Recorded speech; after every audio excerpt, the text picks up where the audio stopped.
Assalamualaikum warahmatullahi wabarakatuh. Perkenalkan, nama saya Muhammad Rasita Ridho dari program studi Ilmu Al-Quran dan Tafsir semester 1 kelas C. Jadi di sini saya akan memenuhi tugas ujian akhir semester mata kuliah Tauhid, yaitu menjelaskan tentang sifat aqaid atau sifat 50. Oke. Jadi sini saya akan memulai dari sifat-sifat yang wajib bagi Allah itu ada 20. Yang pertama, itu ada wujud. Wujud yang artinya ada. Maksud dari wujud yang artinya ada ini, Allah itu ada sebelum kata ada. Bisa dianalogikan seperti tidak ada yang seperti Allah lah. Jadi kayak Allah itu memang ada dan tidak ada yang menjelaskan Allah itu tidak ada. Jadi Allah itu ada. Terus yang kedua ada qidam. Qidam yang artinya terdahulu. Maksud dari qidam terdahulu di sini, Allah itu lebih dahulu dari ada katanya dahulu. Jadi kalau misalnya banyak yang bilang dinosaurus itu lahir duluan, atau sebelum Nabi Adam tuh ada dinosaurus. Bahkan sebelum Nabi Adam pun Allah udah ada. Bahkan sebelum dunia ini pun terjadi atau ada, Allah sudah ada. Jadi Allah tuh terdahulu. Terus yang ketiga ada bako. Maksud dari bako, arti dari bako ini yang artinya kekal. Maksudnya Allah itu sebagai Tuhan yang Maha Esa kekal. Jadi Allah itu nggak seperti makhluk-makhluknya yang akan mati pada saat mereka mati. Jadi Allah itu kekal. Allah tuh nggak bakal mati, nggak bakal, ya pokoknya Allah itu kekal. Oke. Terus yang keempat ada mukhalafatul hawadisi, berbeda dengan yang baru. Maksud di sini adalah Allah tuh berbeda dengan yang baru. Jadi Allah tuh nggak sama yang lain. Jadi Allah itu berbeda dengan yang baru. Oke. Terus yang kelima ada qiyamuhu binafsihi, yaitu berdiri sendiri. Maksud dari qiyamuhu binafsihi di sini yaitu artinya berdiri sendiri. Jadi Allah itu tidak ditemani oleh siapa-siapa. Jadi Allah itu benar-benar sendirilah. Karena Allah di dalam umat Islam atau di seluruh umat manusia tuh Allah tuh Tuhan. Tapi ya nggak semuanya, kayak orang Muslim aja yang mengakui kalau Allah itu sebagai Tuhannya gitu. Terus yang keenam ada wahdaniyat, yang artinya esa. Allah itu esa. Terus yang ketujuh ada qudrat, yang artinya kuasa. Sudah jelas kalau Allah itu memiliki sifat qudrat, yang artinya kuasa. Karena Allah itu sebagai God atau Tuhan, maka Allah itu berkuasa atas semuanya. Terus yang kedelapan ada irodat, yang artinya kehendak, berkehendak. Allah itu sebagai Tuhan sudah patut atau sudah semestinya berkehendak, bukan semuanya Allah. Allah itu berkehendak karena ini termasuk sifat wajibnya. Terus yang ke-9 ada ilmu, yang artinya tahu. Allah tuh maha tahu, itu sudah pasti karena Allah itu sebagai Tuhan sudah pasti mengetahui. Terus ada 10 ada hayat, yang artinya hidup. Allah itu gak pernah mati, pokoknya Allah itu selalu hidup. Jika ada hambanya yang meminta ampun atau meminta apapun itu kepada Allah, Allah itu selalu hidup. Terus ada sama, yang artinya mendengar. Nah, balik lagi ke yang tadi, Allah tuh selalu mendengar apapun dan kapanpun jika hambanya itu berdoa kepada Allah. Terus yang ke-12 ada basar, yang artinya melihat. Maksud melihat di sini sudah jelas, Allah itu sebagai Tuhan sudah pasti melihat apapun yang Allah kehendaki gitu. Terus ada kalam yang artinya beriman, berfirman. Allah sebagai Tuhan sudah sepatutnya berfirman melalui contohnya Al-Quran atau kitab-kitab yang lain. Allah itu sudah sepatutnya berfirman lewat perantaranya seperti itu. Terus ada Qadiron yang artinya maha kuasa. Sudah jelas sekali Allah itu maha kuasa, dan ya sudah sepatutnya Allah itu memiliki sifat wajib maha kuasa karena Allah itu sebagai Tuhan atau God. Terus ada Muridan yang artinya maka berkehendak. Allah sudah sepatutnya sebagai Tuhan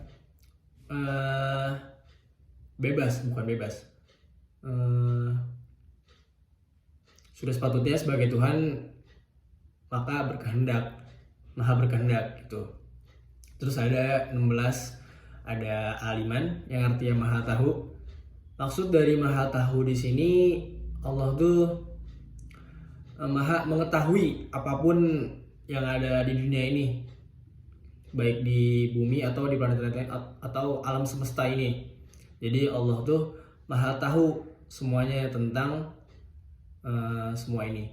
Terus ada Hayyan yang artinya maha hidup. Sudah jelas sekali Allah tuh sebagai Tuhan maha hidup dan gak akan pernah mati gitu.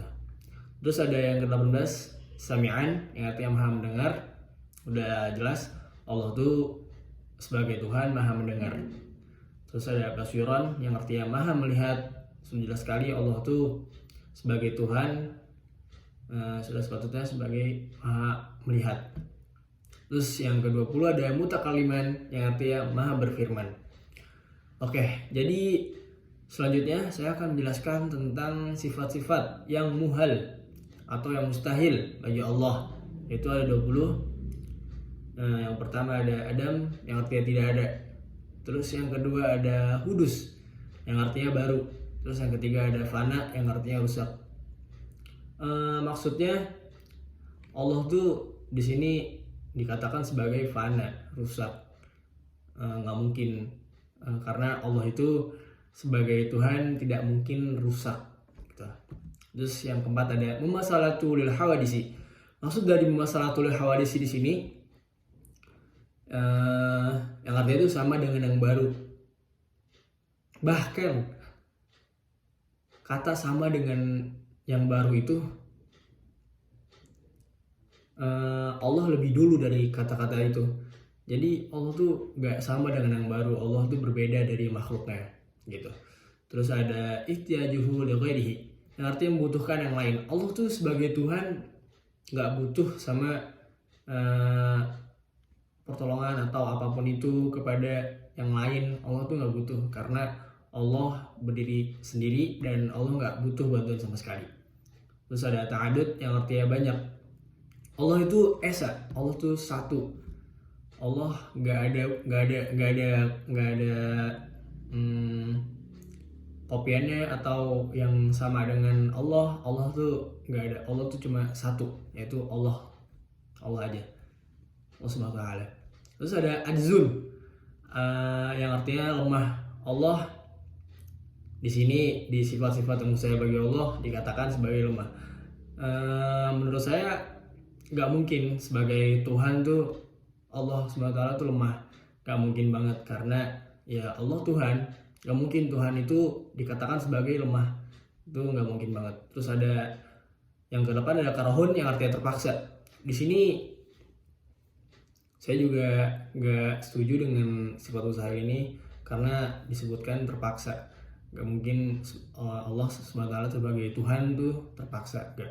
Terus yang ke-9 ada jahlun yang artinya bodoh. Lagi dan lagi sifat mustahil bagi Allah ini saya kurang setuju karena tidak mungkin Allah sebagai Tuhan tuh bodoh gitu. Terus yang ke-10 ada mautun yang artinya mati. Sudah jelas sekali tadi sudah disebutkan di sifat wajib bagi Allah bahwa Allah itu hidup, maha hidup. Jadi Allah tuh nggak akan pernah mati seperti makhluk yang lain atau makhluk yang diciptakan oleh Allah yang lain. Ya seperti itu. Terus ada sumamun yang artinya tuli. Terus yang ke-12 ada ama yang artinya buta. Terus ada bakamun yang artinya bisu. Terus yang ke-14 ada ajizan yang artinya bersifat lemah. Terus yang ke-15 ada karihan yang artinya bersifat terpaksa. Terus yang ke-16 ada jahilan yang artinya bersifat bodoh. Terus yang ke-17 yang artinya maitan yang artinya bersifat mati. Terus ada 18 asomu yang artinya bersifat tuli. Terus yang ke-19 ada ama yang artinya bersifat buta. Terus yang ke-20 ada kamu yang artinya bersifat bisu.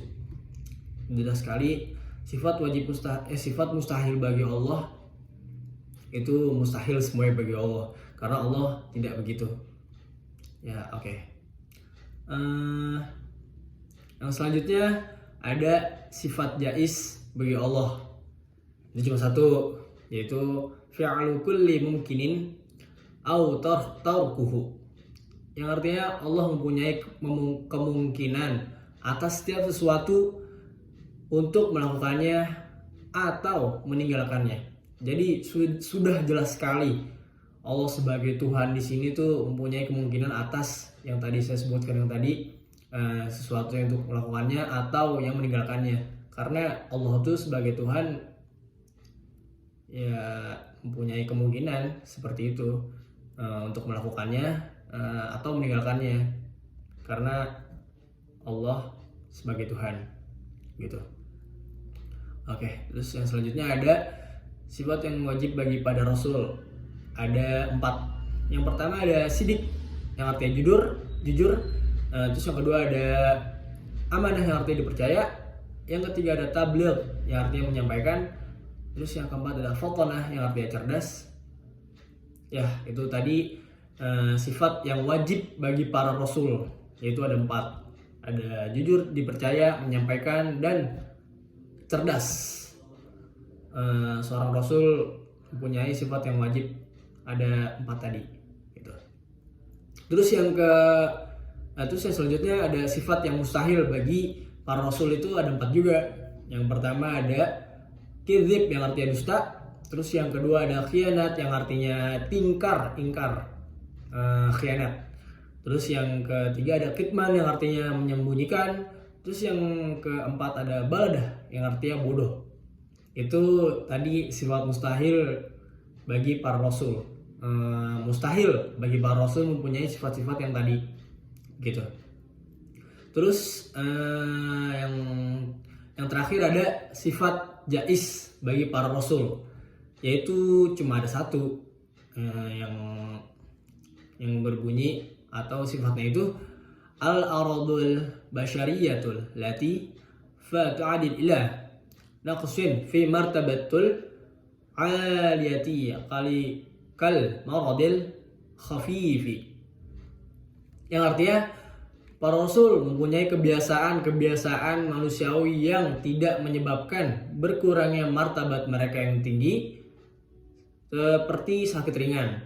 Jadi maksud di sini tuh para Rasul mempunyai kebiasaan manusiawi yang tidak menyebabkan berkurangnya martabat mereka yang tinggi. Jadi Rasul di sini tuh dijelaskan mempunyai martabat yang tinggi gitu. Jadi para Rasul tuh nggak mempunyai kebiasaan manusiawi yang tidak mengurangi martabat mereka yang tinggi, kayak contohnya seperti sakit ringan, seperti itu.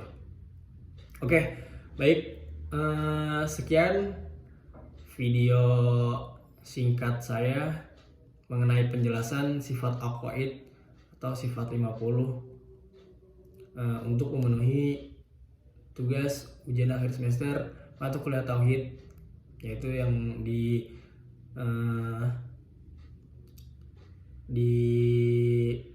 pengampuin oleh dosen Pak Najib. Izin Pak. Jadi segitu aja video singkat dari saya mengenai sifat aqaid atau sifat 50. Kurang lebihnya mohon maaf. Wassalamualaikum warahmatullahi wabarakatuh.